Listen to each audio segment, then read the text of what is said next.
అనేక పురాణాల బొమ్మలలో ఒక మహర్షిని చిలుక మొహంతో చూపిస్తూ ఉంటారు. ఆయనే సుక మహర్షి. ఈ విధంగా చిత్రీకరించడానికి వెనుక ఒక కథ ఉంది.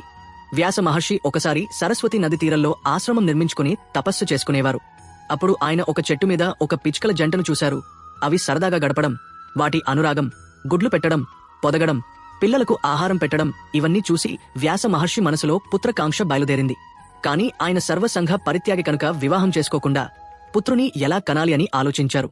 దీనికోసం ఆయన మేరు పర్వతం మీద కూర్చుని ఏకాక్షర వాగ్బీజ మంత్రాన్ని జపిస్తూ తపస్సు చేశారు. పరమేశ్వరుడు ప్రత్యక్షమే నీకు పుత్రుడు కలుగుతాడు, మహాజనాని అవుతాడు అని వరం ఇచ్చారు.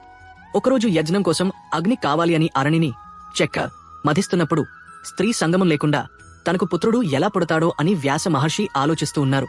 ఈ లోపల గుతాచి అనే ఒక అందమైన అప్సరస ఆయన ముందుకు వచ్చింది. ఆమె అపూర్వమైన అందం హోయలు విలకిస్తూ ఆశ్రమ ప్రాంతంలో విహరిస్తుండగా ఆయన మనసు చెలించి కామ ప్రచోదనం కలిగింది. కాసేపటికి ఆయన తేరుకుని ఆమెను అదిలించేసరికి ఆమె ఒక చిలుకలా మారిపోయి పైకి ఎగిరిపోయింది. అదే క్షణంలో ఆయన వీర్యం పతనమై ఆ అరణిలో పడింది. ఈ విధంగా ఆ అరణిలోంచి ఒక మహానుభావుడు జన్మించాడు. మామూలుగా అయితే అరణిలోంచి అగ్ని పుట్టాలి కదా, అలా కాకుండా ఆయన జ్ఞానాగ్నిలోంచి పుట్టిన మహనీయుడు. అందుకే ఆయన్ను అరణి గర్భ సంభూతుడు అని పిలుస్తారు. ఆయన తల్లి చిలుకల సుఖం ఎగిరిపోయినప్పుడు పుట్టాడు కదా, అందుకని ఆయనకి సుకుడు అని పేరు పెట్టారు. ఈ మహనీయుడే మోక్షాన్ని ఇచ్చే భాగవతాన్ని అనుగ్రహించాడు. సుక మహర్షిని గుర్తించడానికి చిత్రకారులు ఆయన ముఖాన్ని చిలుక ముఖంలాగా చూపిస్తారు.